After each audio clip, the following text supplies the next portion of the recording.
Around any subject of law is dependent on four key pillars: historical, philosophical, analytical, and sociological.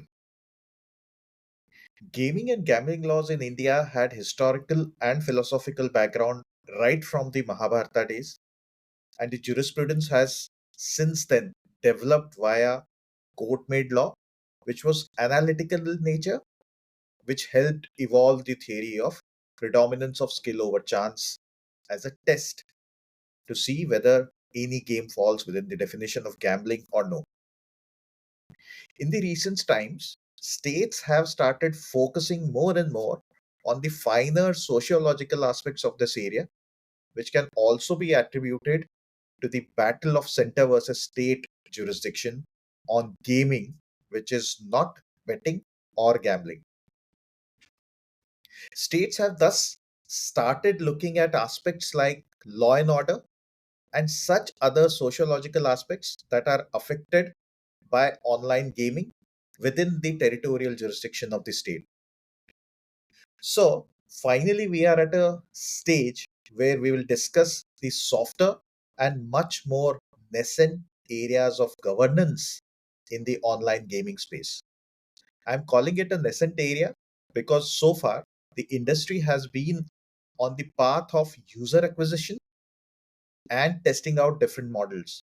However, a few segments like fantasy, rummy, poker, casual gaming, especially in the domain of real money gaming, have seen humongous growth, and as such, it is very critical for the industry to start focusing more and more on the softer angles of governance. Hello, all of you. My name is Amol Apte, and this is Lex Prudence Podcast. If you haven't heard the content of this channel, please search Lex Prudence, that is Lex Prudence Prudence on Spotify or Google Podcast and give it a try. This season is available on YouTube as well. There are some old episodes that I have shared on certain interesting legal issues on Google Podcast and Spotify, and you can go there and check it out. Now, when we speak about online gaming industry and especially the real money gaming industry, we must keep in mind that the industry has double digit crore users onboarded on a few large platforms.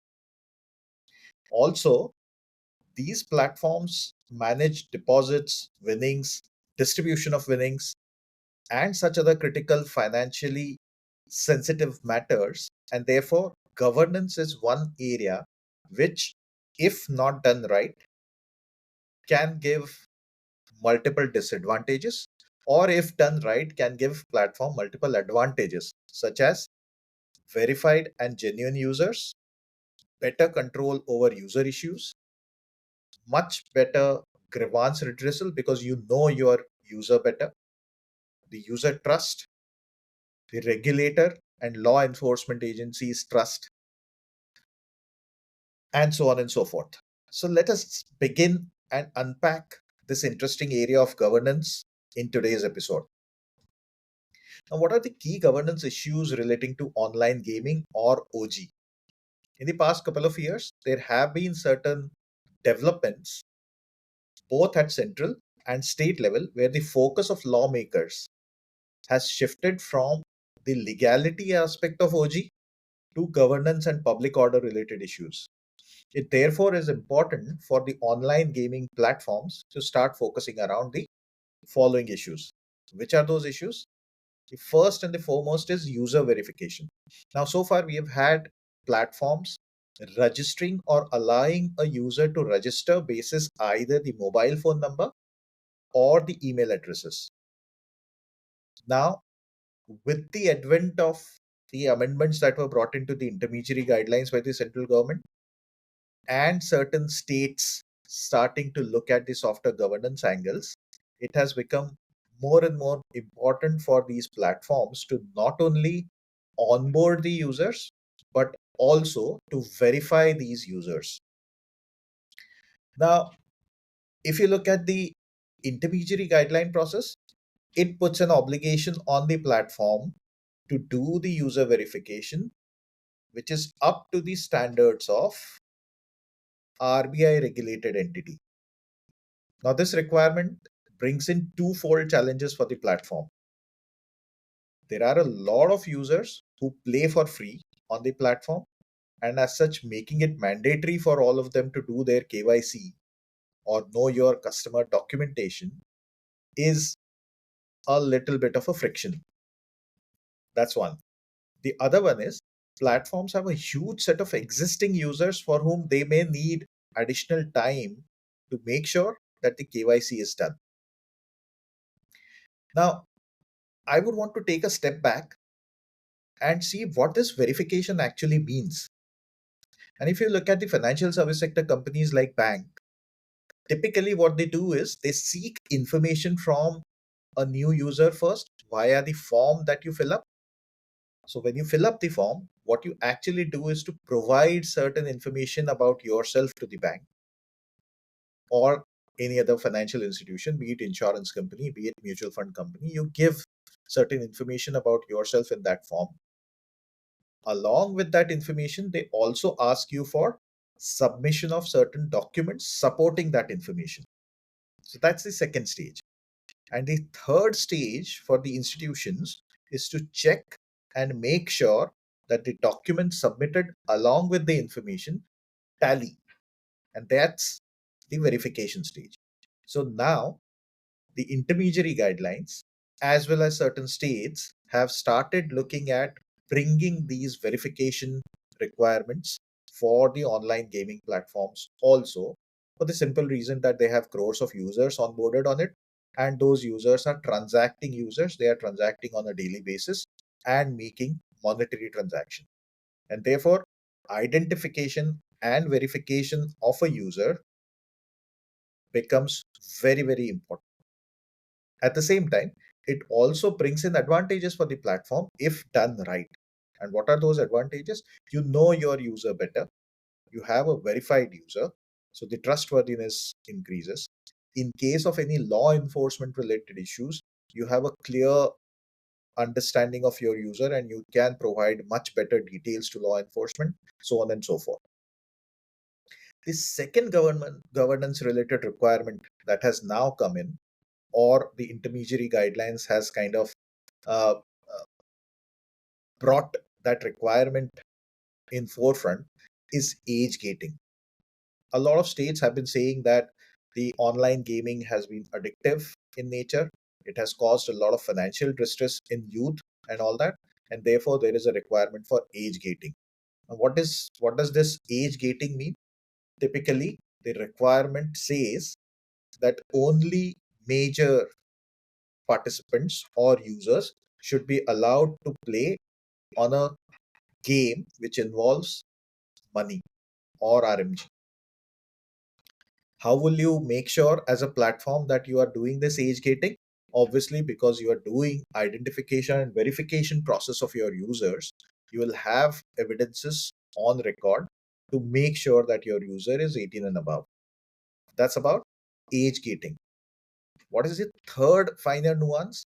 That's not in the regulation per se, but the states have started looking at it, and that is addiction.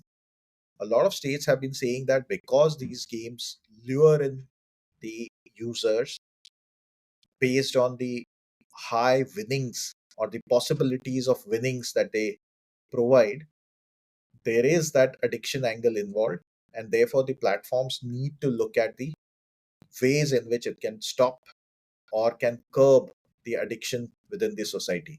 A lot of platforms, not only the platforms, but certain associations have also started advising their platforms to either associate with people, uh, experts rather, not people, who are from say medical background or sociological background, or have backgrounds in psychological studies, etc., and they provide counseling services to the users who they on the basis of data feel that may have been addicted with the gaming activities. So that's the third final nuance that platforms have started looking at. And at some point in time, every platform will start looking at the addiction angle as well. The next angle is public order. Now, why public order? Because the states have started feeling that because of these winnings, because of a lot of money being involved on real money gaming platforms, there are certain percentage increase that they have noticed in crimes, financial frauds, OTP related frauds, credit card related frauds, so on and so forth. And therefore, public order has become a very, very important issue for the states. Effective mechanism of user verification and KYC, if done correctly, can make sure that the online gaming platforms are not allowing unwanted users to illegally exploit their platforms for money laundering or other criminal activities. Now, there have been discussions around the subject, including real money gaming platforms under uh, uh,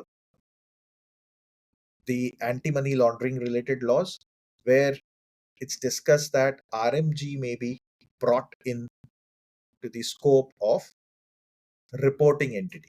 Now, what does reporting entity means?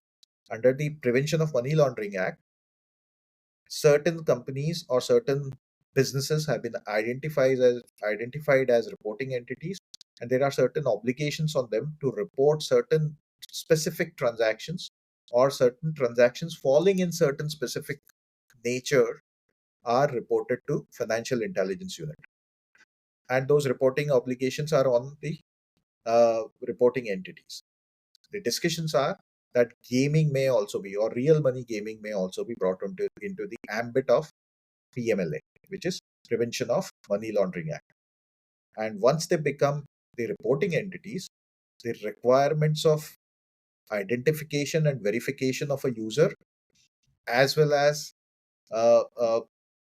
tracking of transactions, which are either cash transactions or suspicious transactions, will come into picture, and the platforms will have to start implementing those measures as well as the start reporting of these activities. So it is clear that with the development in the regulation around the subject of online gaming, and with millions of users registering and transacting with online gaming platforms, it is but natural that the focus of governance issues will increase more and more. And platforms will also have to start focusing more on these finer nuances of their governance.